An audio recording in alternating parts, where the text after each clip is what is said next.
Bien, bueno, yo voy a hablar de resonancia cardíaca apuntado fundamentalmente a la aplicación clínica, ¿sí? De este estudio complementario. Brevemente, para hablar de las generalidades en cuanto al estudio de las secuencias en resonancia, muy cortito, es simplemente por si uno agarra un informe o toma un informe de una resonancia para saber de qué se está hablando. Las secuencias, hay 4 secuencias básicas: las secuencias de sangre negra, donde uno puede ver las imágenes en T1 y en T2. Se dice sangre negra porque, bueno, la sangre, como ven ahí, ¿se ve bien el puntero? ¿Sí? Perfecto. Se ve negro y el miocardio se ve en tonos de grises. Básicamente se utiliza para ver particularidades anatómicas y el tejido. Las imágenes en T2 sirven para ver el edema miocárdico, acá esta imagen acá más hiperintensa, y por supresión grasa se puede ver lo que son las displasias arritmogénicas, o sea, la infiltración grasa del tejido miocárdico. En sangre blanca son las imágenes en movimiento, o sea, en cine, donde uno puede evaluar la función ventricular, los volúmenes ventriculares y las zonas de hipocinesia, discinesia o acinesia, ¿sí? Ver bien la motilidad del miocardio. Las secuencias de perfusión miocárdica, lo que utiliza, bueno, es el contraste con gadolinio, es el primer paso del gadolinio por el miocardio, y acá lo que podemos ver en esta primera imagen es antes de la inyección de gadolinio, acá en el paso por el ventrículo derecho, acá en el ventrículo izquierdo, y acá cómo se perfunde toda la pared del miocardio. Y como para que veamos un ejemplo, este es un miocardio que está perfundido bien, digamos, en su totalidad, y acá esta zona de hipoperfusión, esta zona hipointensa, que es un defecto subendocárdico inferolateral, ¿sí? Por ahí, para hacer una aclaración, el ventrículo es dividido en 17 segmentos. Se analiza la parte basal, la parte media y la parte apical, y a su vez, dentro de cada uno de ellos, la región que es anterior, inferior, lo anteroseptal, inferoseptal, inferolateral, anterolateral, ¿sí? Así como básicamente dividimos al miocardio. Y la que seguramente conocen todos son las secuencias de realce tardío, que es para ver fundamentalmente fibrosis. Se dice realce tardío porque se toma la imagen a los 10 minutos de haber inyectado el gadolinio, y bueno, sirve básicamente para ver si hay o no fibrosis y la distribución de esa fibrosis. Fíjense acá, este es el ventrículo izquierdo, este es el ventrículo derecho, este es el septum interventricular, y esto que se ve acá más blanco o refringente es la presencia de fibrosis en el septum interventricular en un paciente que tiene una miocardiopatía hipertrófica. Esto es como una vista de 4 cámaras, y acá en una vista de un eje corto. Este es el ventrículo izquierdo, el ventrículo derecho, y acá también toda esta zona de fibrosis a nivel septal. Bien, es un método de diagnóstico por imágenes seguro. Hay que tener cuidado con la función renal. Debemos tener un paciente con una creatinina menor a 1,5 miligramos por decilitro, una tasa de filtrado glomerular de mayor de 30, y si el paciente tiene disfunción renal, bueno, evaluar el riesgo-beneficio, si, digamos, si es necesario o no, porque la verdad es que hacerlo sin gadolinio nos va a aportar un montón de, o sea, nos va a faltar un montón de información, eh, que bueno, nada, habría que ver bien si se le merece o no el estudio, o se puede reemplazar por otro. Es un método seguro porque no utiliza radiación, y como ya también deben saber, está totalmente contraindicado en pacientes que tengan a nivel cardíaco, por ejemplo, un marcapasos cardíaco, o los pacientes que tienen bombas de infusión, clips aneurismáticos, implantes cocleares o hilillos conductivos. Además, digamos, de que pueden ser consideradas como bombas, así como balas, o sea, que son ferromagnéticos. También pueden generar disfunción en los marcapasos o desfibriladores o resincronizadores, y también pueden generar quemaduras, ¿sí? Calentar el tejido. Son seguras en pacientes que tienen prótesis valvulares, en eso no están contraindicados, ni tampoco los que tienen stent o endoprótesis. Bien, hay que tener cuidado con los pacientes que sufren de claustrofobia. Hay que decirle al paciente que es un estudio que va a durar entre 40 minutos, 1 hora, en donde hay ruidos muy intensos. Todo eso hay que explicarlo porque puede llegar a ser una contraindicación relativa del estudio.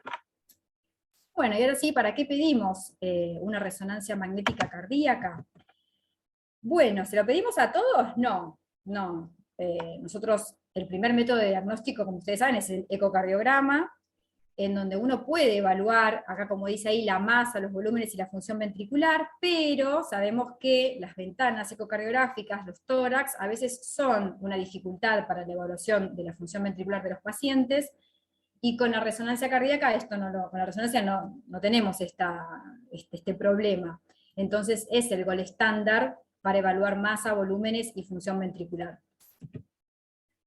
Para evaluar la perfusión y viabilidad miocárdica, como vamos a ver ahora, para ver las miocardiopatías, es decir, ponerle un nombre y apellido a la patología del paciente, la enfermedad valvular, hasta ahí, porque sigue siendo el ecocardiograma el método, el estándar para evaluar una válvula, pero lo mismo, cuando a veces las ventanas son dificultosas, puede ayudar.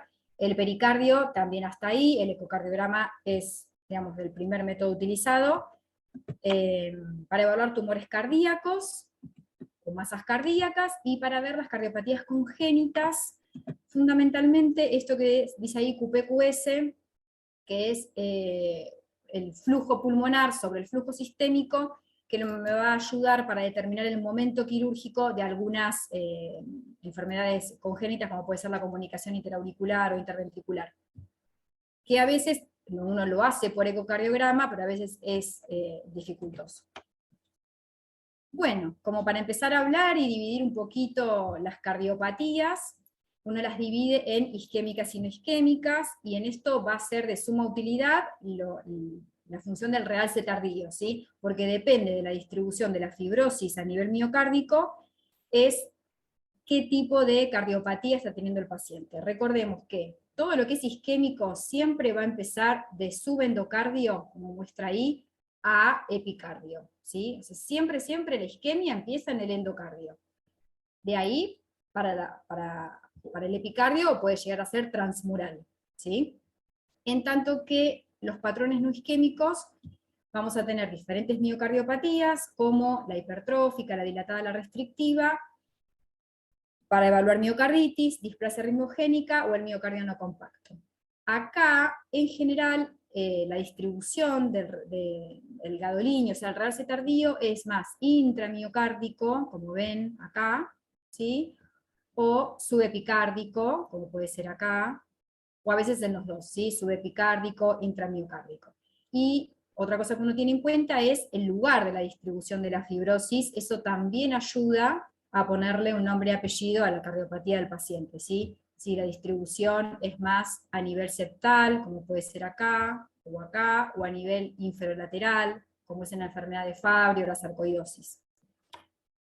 También hay otro muy característico, la amiloidosis, en donde el realce tardío se distribuye a nivel subendocárdico generalizado, miren esta imagen acá, donde está todo el subendocardio comprometido, o en el post-trasplante cardíaco también. Bueno, empezando con la cardiopatía isquémica, por prevalencia es la más frecuente. ¿Y para qué pedimos una resonancia en un paciente que tiene cardiopatía isquémica? Bueno, fundamentalmente para ver dos cosas, la perfusión y la viabilidad. Sabemos que la perfusión la evaluamos muy bien, o uno de los métodos más utilizados es la cámara gamma, o sea, el SPECT cardíaco, también el ecoestrés con fármacos, aunque sabemos que el ecoestrés muchas veces está limitado por el tema de las ventanas acústicas, pero como los cardiólogos lo primero que utilizamos para ver la perfusión, en general siempre es una cámara gamma o el ecoestrés.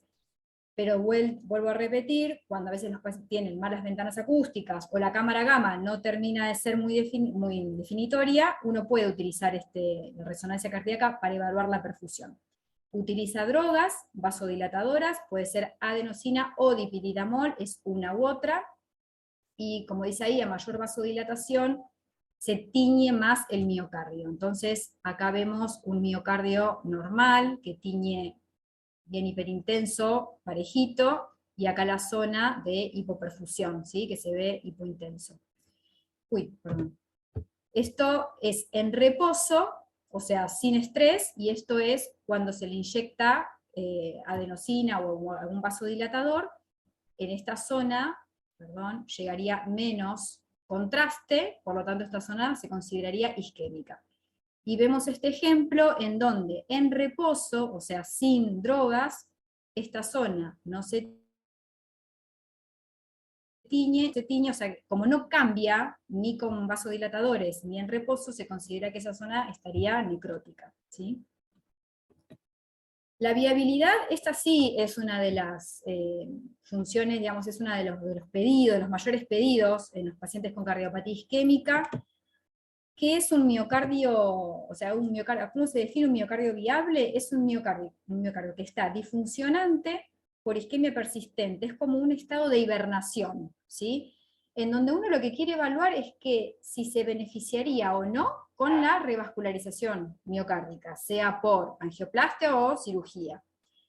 Entonces, cuando tenemos un paciente que tiene deterioro de la función ventricular con zonas de hipocinesia, y uno quiere evaluar si esa zona se beneficiaría, obviamente previo a un cateterismo, ¿no? O sea, sabiendo la anatomía coronaria, con revascularización o no, uno puede pedir la resonancia para ver la viabilidad. ¿Y qué es lo que uno evalúa? Es el porcentaje de fibrosis que tiene ese miocardio. Entonces, fibrosis, acá está puesto como realce tardío. Si el realce tardío o la fibrosis es menor al 50% del grosor del miocardio, se considera que ese tejido es viable. ¿Qué quiere decir? Que yo reperfundiéndolo se va a recuperar. Y si el realce tardío es mayor al 50%, se consideraría un tejido no viable. Es decir, que por más que yo revascularice, sea con stent o sea con un puente, ese tejido probablemente no mejore y ese paciente probablemente no mejore. Y acá les muestro un ejemplo. Miren, esto es un miocardio que no tiene fibrosis. Este es un miocardio que tiene una fibrosis subendocárdica, pero con, como dice ahí, menor al 25% del grosor de la pared. Este es una necrosis del 50% del grosor de la pared. Esta pared es lo inferior inferolateral, ¿sí? Esto es mayor al 50%, ¿sí? También lo inferior inferolateral basal. Y esto ya es transmural, ¿sí? Acá lo que muestra es un miocardio necrosado en el cual no hay obstrucción al paso de contraste. Bueno, probablemente este paciente y este paciente, o sea, el que tiene este 25% y 50% se beneficiaría con la revascularización y estos dos ya no. Bueno, el otro gran grupo es el grupo de las miocardiopatías. Uno las puede dividir, hay muchas clasificaciones, yo acá les di como las más groseras: la hipertrófica, la dilatada, la displasia ritmogénica del ventrículo derecho, y el gran grupo de las miocardiopatías restrictivas. Como sabemos, pueden ser digamos, naturaleza genética, o sea, con carga genética, o a veces presentarse de nuevo en un paciente sin antecedentes. Bueno, empecemos por una de las más frecuentes, uno de los pedidos más frecuentes de resonancia, que es la miocardiopatía hipertrófica. ¿Qué es la miocardiopatía hipertrófica? Es la presencia de un miocardio hipertrófico en un paciente que no tiene hipertensión arterial ni tampoco estenosis aórtica. ¿Cómo la sospechamos? Bueno, siempre empieza con la clínica, desde síntomas que nos puede contar el paciente, cuando uno lo ausculta, el soplo característico que pueden tener estos pacientes, soplo sistólico, y el electrocardiograma, en donde podemos ver, ven ahí D1, BL y toda la cara anterior con esas T negativas colgadas feas, que uno las ve y ya no le gustan, este ST ahí infradesnivelado, que no es isquémico, sino que es signo de hipertrofia ventricular. Uno pide el ecocardiograma muestra ahí un septum engrosado, como raro, ahí con una ecoestructura diferente al septum normal. Y entonces van a decir, si yo ya tengo la clínica, tengo el electro y tengo el eco, ¿para qué pido una resonancia? Bueno, hay algunas excepciones, no siempre son tan claras, no siempre son de localización septal, a veces son apicales. Miren este caso que se llama el corazón de Picas, donde la hipertrofia es acá en la punta del ventrículo izquierdo, y recordemos que la punta es muy difícil de verla por eco, a veces la vemos y a veces no, cuesta bastante. Y esta es la otra causa por la cual uno pide la resonancia, que es una de las más importantes, que es la determinación de la fibrosis miocárdica. ¿Por qué? Porque a mayor fibrosis tenemos un peor pronóstico, digamos, es un paciente que tiene riesgo fundamentalmente de arritmia ventricular y de muerte súbita. Terapéutica porque de acuerdo al porcentaje de fibrosis que tenga, muchas veces es un paciente que es candidato al implante de un CDI, de un desfibrilador. Bueno, miren esto es una vista de 4 cámaras, ¿sí? Este es el ventrículo izquierdo, el ventrículo derecho, la aurícula derecha, la aurícula izquierda, y miren este septum interventricular muy engrosado. Esta es una vista de 4 cámaras, esta es una vista de un eje corto, ¿sí? Este es el ventrículo izquierdo, este es el ventrículo derecho. Y miren este septum, que, bueno, se ve que está aumentado de tamaño, ¿sí? Recordemos que el septum normalmente mide hasta 10 milímetros, ¿sí? Y estas son las secuencias de realce tardío, donde se puede ver a nivel septal la presencia de fibrosis, y ahí a nivel de inserción del ventrículo derecho, que es bastante característico, también la presencia de fibrosis. Bueno, yendo al grupo de las cardiopatías restrictivas, la amiloidosis, que es la primera causa de miocardiopatía restrictiva, es una enfermedad infiltrativa, intersticial, digamos que va a estar en el intersticio de los tejidos, es sistémica, porque no solamente afecta al corazón, sino que también afecta al riñón y al hígado, de origen genético. ¿Qué es lo que podemos ver en el electrocardiograma? Característicamente es el microvoltaje. O sea, son pacientes que tienen hipertrofia en el ecocardiograma, pero microvoltaje en el electrocardiograma. Y a nivel, digamos, de lo que uno puede ver es que da el síndrome del corazón rígido, por este depósito de la sustancia amiloide, que son proteínas del tipo de la transtibretina, y donde se deposita no solamente en el ventrículo, sino también en las aurículas y en las válvulas. Desde el punto de vista clínico, pueden debutar con insuficiencia cardíaca y como también afecta el sistema de conducción, con arritmias. Bueno, ¿qué vamos a ver en el eco? En el eco vemos este miocardio hipertrófico, bastantes, en general son simétricos, ¿sí? No solamente el septum, sino también acá lo que es la pared anterolateral, con también una ecoestructura distinta, que se le llama el cielo estrellado. La función diastólica suele estar restrictiva, puede haber dilatación auricular, y miren, también hay infiltración acá del septum interauricular. Pero uno tiene el eco, la clínica y bueno, el electro, que también ayuda al diagnóstico, pero muchas veces nos quedamos cortos para ponerle el sello de amiloidosis, entonces para eso es que pedimos la resonancia cardíaca. Bueno, acá esta es una vista de 2 cámaras, este es el ventrículo izquierdo, la aurícula izquierda, y este es un eje corto, donde pueden ver el ventrículo izquierdo con hipertrofia bien simétrica, ¿sí? A diferencia del anterior, que era, en general suele ser septal. Y acá, en la secuencia de realce tardío, con la fibrosis subendocárdica generalizada, ¿sí? Esta es bastante característica. Miren, acá también la fibrosis, todo en el subendocardio. Y acá, bueno, también hay afectación, se ve del ventrículo derecho.